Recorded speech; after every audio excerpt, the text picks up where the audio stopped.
ഈ തൊപ്പിക്കാരനെ നിങ്ങളറിയുമോ? ഈ തൊപ്പിക്കാരനാണ് ഷെല്ലി. ഓ, അത് ഞാൻ തന്നെയാണ്. ഇന്ന് ഡിസംബർ 31, 2024. 2024 അവസാനത്തെ യാത്ര ഒരു ബീച്ചിലേക്ക്. വൈപ്പിലെ ഒരു അമ്പലം, അതിമനോഹരമായ അമ്പലം. ഇതിനു മുമ്പിലാണ് ഞാൻ ബസ് ഇറങ്ങിയത്. ഒരു വശത്തോ lighthouse, Vypin lighthouse, അതിമനോഹരമായി നിൽക്കുന്ന ലൈറ്റ് ഹൗസ്. ഇത്രയും വൃത്തിയായി സൂക്ഷിക്കുന്ന വേറൊരു കെട്ടിടം നമ്മുടെ എറണാകുളത്ത് ഉണ്ടാവില്ല. പൊതു കെട്ടിടം അത്രയും ഭംഗിയായി സൂക്ഷിച്ചിട്ടുണ്ട്. ഇവിടെ നിന്ന് 20 രൂപ ടിക്കറ്റ് എടുത്ത് നമുക്ക് പ്രവേശിക്കാം. നമ്മൾ നേരെ ചെല്ലുന്നത് ഒരു പൂന്തോട്ടത്തിലേക്കാണ്. അതിന് ചുറ്റും പൂന്തോട്ടമാണ്. നല്ല മരങ്ങൾ, ചെടികൾ, പൂക്കളുള്ള ചെടികൾ എല്ലാം ഉണ്ട്. കുട്ടികൾക്ക് കളിക്കാനും ഓടി നടക്കാനും സൗകര്യം. ചില പ്രതിമകളും ഉണ്ട്. ഈ പ്രതിമകളൊക്കെ കുട്ടികൾക്ക് തൊട്ട് നോക്കാനുള്ള സൗകര്യവും ഉണ്ട്. ഇതെല്ലാം മാവാണ്. മാവ് പൂത്തുന്ന സമയം നമുക്ക് മാന പറിക്കാൻ പറ്റുകയില്ലെങ്കിലും മുകളിൽ ഇങ്ങനെ മാന പഴുത്ത് കിടക്കുന്നത് കാണാം. താരത്ത് വല്ലതും വീണ നമുക്ക് എടുക്കാനും പറ്റും. ഞാൻ ഈ തൊപ്പിയും വെച്ച് ഇതിൻ്റെ ഉള്ളിലേക്ക് കയറിയപ്പോൾ അവിടുത്തെ സെക്യൂരിറ്റി എന്നോട് ഹിന്ദിയിൽ സംസാരിക്കാൻ തുടങ്ങി. ഞാൻ പറഞ്ഞു, ഹിന്ദിയിൽ പറഞ്ഞാൽ എനിക്ക് മനസ്സിലാവില്ല, മലയാളം പറഞ്ഞാൽ മതി. അപ്പോൾ അയാൾ ചിരിച്ചുകൊണ്ട് പറഞ്ഞു, ഞാൻ വിചാരിച്ചു ഹിമാചലിൽ നിന്ന് വരുന്നതാണെന്ന്. അതെ, അയാൾക്ക് മനസ്സിലാക്കാൻ പറ്റി എൻ്റെ തൊപ്പി ഹിമാചൽക്കാരുടെ തൊപ്പിയാണെന്ന്.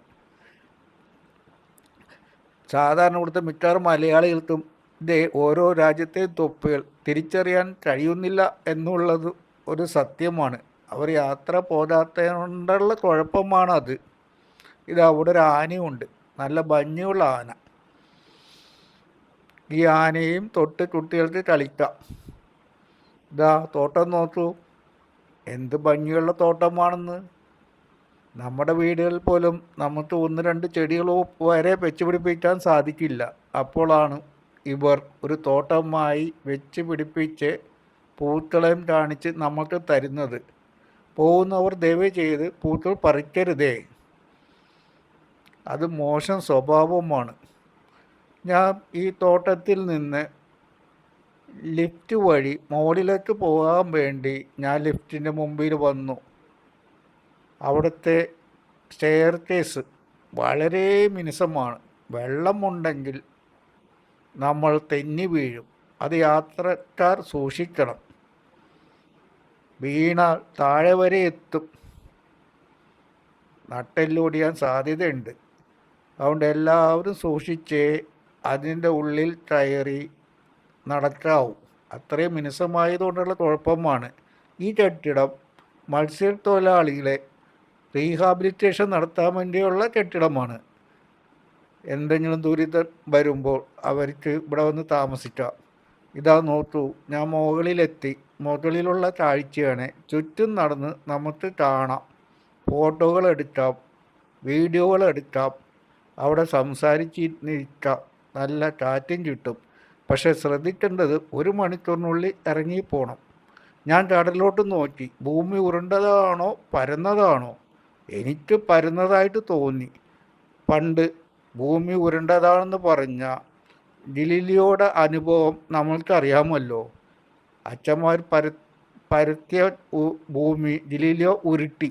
വീണ്ടും ഞാൻ പരത്താൻ പോയാൽ അച്ഛന്മാർ എൻ്റെ മെറ്റിട്ട് കയറും. ഈ ഗലീലിയോയെ എങ്ങനെയെല്ലാം പീഡിപ്പിക്കാമോ അതുപോലെ പീഡിപ്പിച്ചു. അതിന് നേതൃത്വം കൊടുത്തത് മാർപ്പാപ്പയാണ്, പോൾ ആറാമൻ മാർപ്പാപ്പ.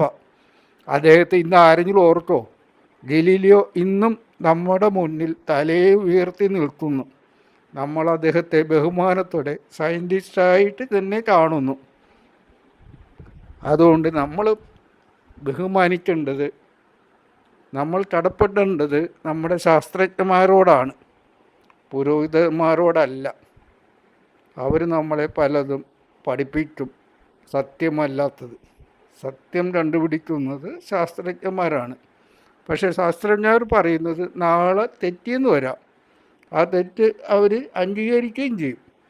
ഓരോരോ പുരോഗതികൾ വരുമ്പോഴാണല്ലോ ഓരോന്നും മനസ്സിലാക്കാൻ സാധിക്കുന്നത്. നിങ്ങളെല്ലാം എൻ്റെ ചാനൽ സബ്സ്ക്രൈബ് ചെയ്യണം, ലൈക്കും ചെയ്യണം, കമൻറ്റും ചെയ്യണം. അതുപോലെ നിങ്ങളെല്ലാവരും ഈ വൈപ്പിൻ ലൈറ്റ് ഹൗസിൽ പോയി കാണുകയും വേണം. എൻ്റെ ചാനലിൻ്റെ പേര് ഷെല്ലി MF. നിങ്ങൾ ഈ വീഡിയോ കണ്ടതിന് നന്ദി രേഖപ്പെടുത്തുന്നതോടൊപ്പം അടുത്ത വീഡിയോ കാണാൻ വരണേ എന്ന് അഭ്യർത്ഥിക്കുന്നു. എൻ്റെ ചാനലിൻ്റെ പേര് ഷെല്ലി MF.